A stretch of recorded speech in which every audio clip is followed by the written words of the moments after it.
Hi, this is Adam from Small Town Machine Shop, and tonight we're looking at a motor that someone dropped off. It's one of these super cheap. This one's from '92. Foreign-made motors. This one's with 1/3 horsepower. It's off of a wood lathe that they have, and obviously, that's how tight the shaft is. You can get it to move, but obviously it has a bearing issue. Now, these motors are very inexpensive at Harbor Freight. Even through Granger, you can get one reasonably priced. If this needs anything more than bearings, the cost of the repair is not going to be worth the cost of the motor, or it will exceed the value of the motor. So we'll go ahead and take a look at it and take it apart and give it a look-see. So, they damaged this somehow when they were taking it out of the machine. So it already needs another pulley.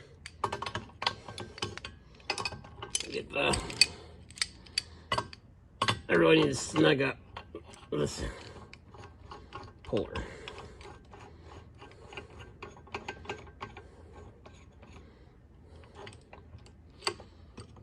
Another thing that's indicative of these cheaper motors is the pulleys are very fragile.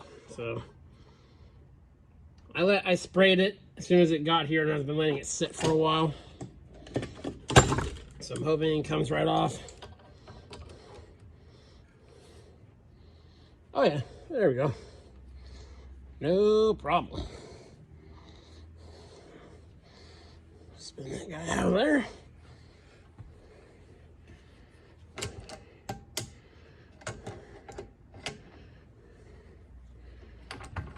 And we're off. Left side. And get that. Zoom in. Get that keyway out of there. Oh, it's popped out. Okay. I'm going to take off the end bell. This motor is just 4 screws. I go all the way through it. Most motors are very similar.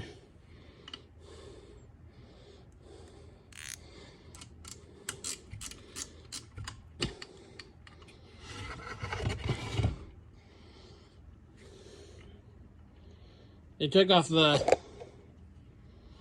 motor plate too, the wiring plate. They just cut it with the appropriate wire left in there.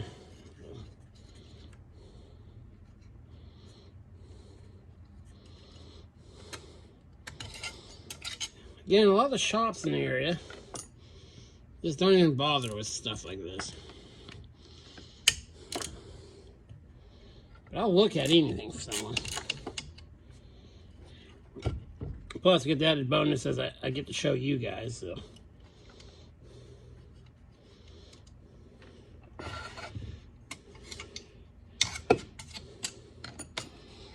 This last guy here.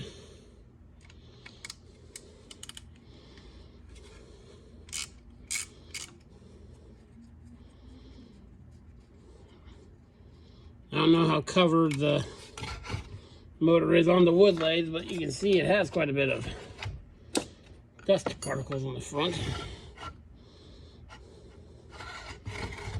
And let me get this a gentle tap.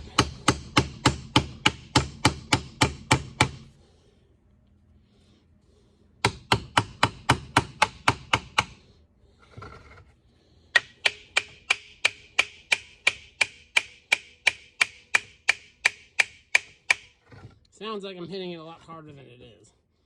And actually, I can see right here, looks like it has been dropped at some point. So that's not good.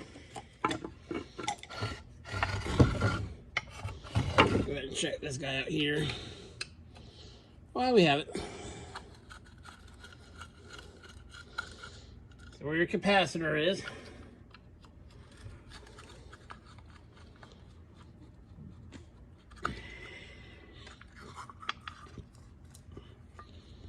there's a capacitor. Looks all good. So I have seen these cheaper motors. I've only seen on cheaper motors. This will sometimes rub on this edge, and that'll trip the breaker in it.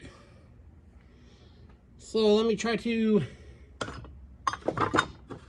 find something to gently hit this with. Very gently.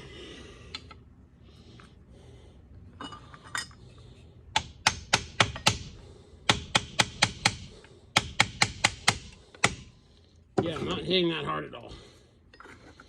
Yeah, I got stuff everywhere. And surprisingly, the bearings for these are usually pretty common size. Yeah, it's starting to come off. Try to do it this way so my arm's not blocking everything. Yeah, let's give some taps, very light taps.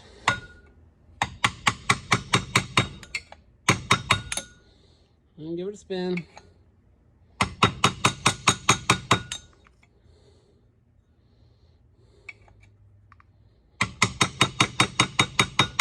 There we go.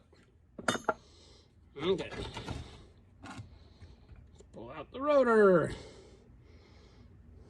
There's our centrifugal in the back there. So, you see the front bearing.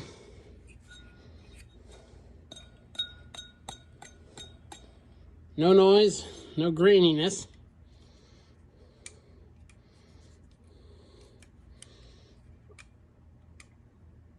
So the rest of the rotor looks fine.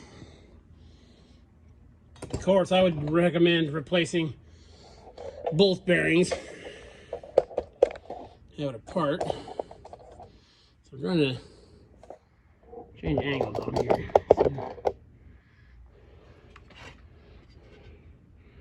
There's the inside. Doesn't look too crusty.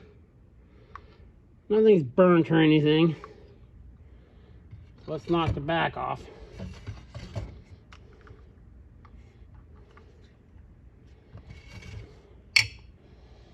Same method as before. Except for this one is dented. There we go. Didn't take much at all. Now you gotta be careful when you're doing this, because remember, you gotta feed it through your wires and everything. Try to get some room. Come on. Come on. Just watch what you're doing from both sides. You can usually snake them through.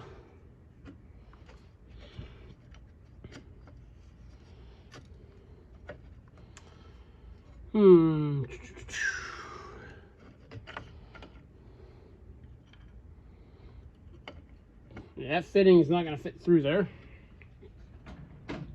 So, I'm going to cut it. And so I can easily fix this. Yellow and gray go to black.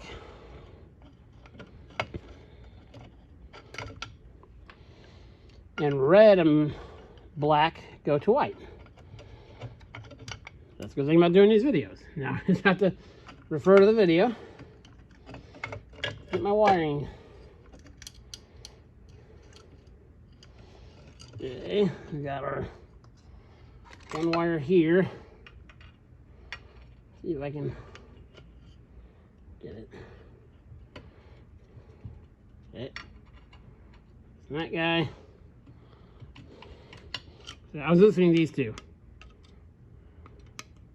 These are part of the centrifugal switch. Okay, so the bearing in there has a chunky spot.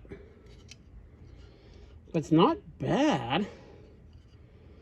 Like super bad. Let me zoom you out.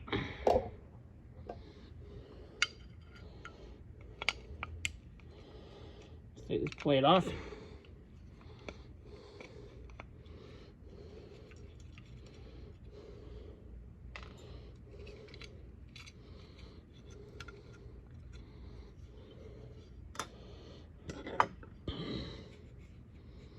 You want to push on the bearing to test it, not just spin it. It doesn't feel bad at all. I mean, doesn't even feel like there's a chunky spot. Huh. The rotor wasn't hitting.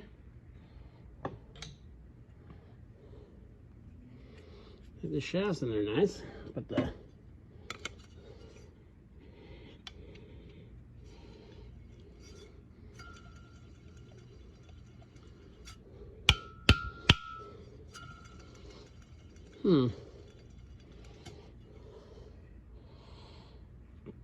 it could have been a misalignment, because as you can see right here, you can plainly see that dent.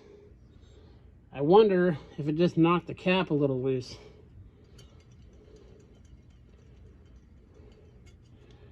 Let me get this guy back off there. The rotor looks good. We got a little bit of drag. I'll take that off, or I'll clean that up with some emery cloth and pull the bearings. So we'll go ahead and re-bearing it. I'll have to order the bearings. We have it apart. Inside here, it looks really good. I don't see where it was touching. Well, actually, let me see. Let me grab you guys a light real quick.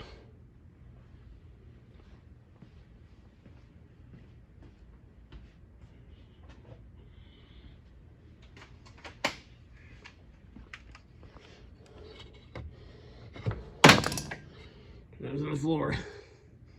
See right there?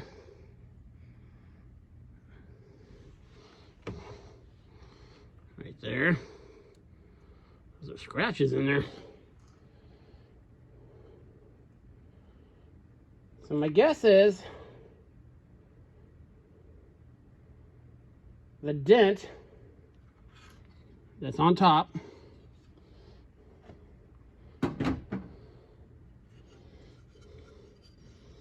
was on top, shifted this plate a little bit enough to where it was out of alignment.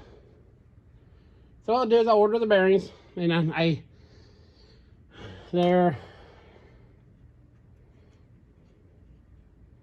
and always make sure when you put bearings in, put the number on the outside. It saves the next person, a little bit of grief. There. I can get a number off them. 6207 or something. But I'm actually out. I stock a bunch of bearings, but I'm out of these. So I need to order some anyway. So I'll order those, put it back together, try to get that dent out of it. See if we can't make it run. If not, I'll just take it apart and pop the bearings out, and no problem. So yeah, that was today's job. We're gonna go ahead and get the bearings for it, because I think it's a positional issue. So yeah, knocking that down would make that touch that bottom. That's the only place. It's not like it's worn with touching other places. So it's just dragging on there. I don't know if we can.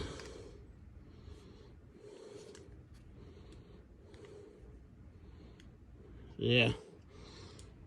Yeah, get some bearings coming. I'll probably get those in 2 or 3 days, hopefully, for my bearings. My bearing supplier actually probably stocks them. So yeah, it's a nice video. This is Adam from Small Town Machine Shop. Please comment, like, and subscribe, and thanks for watching.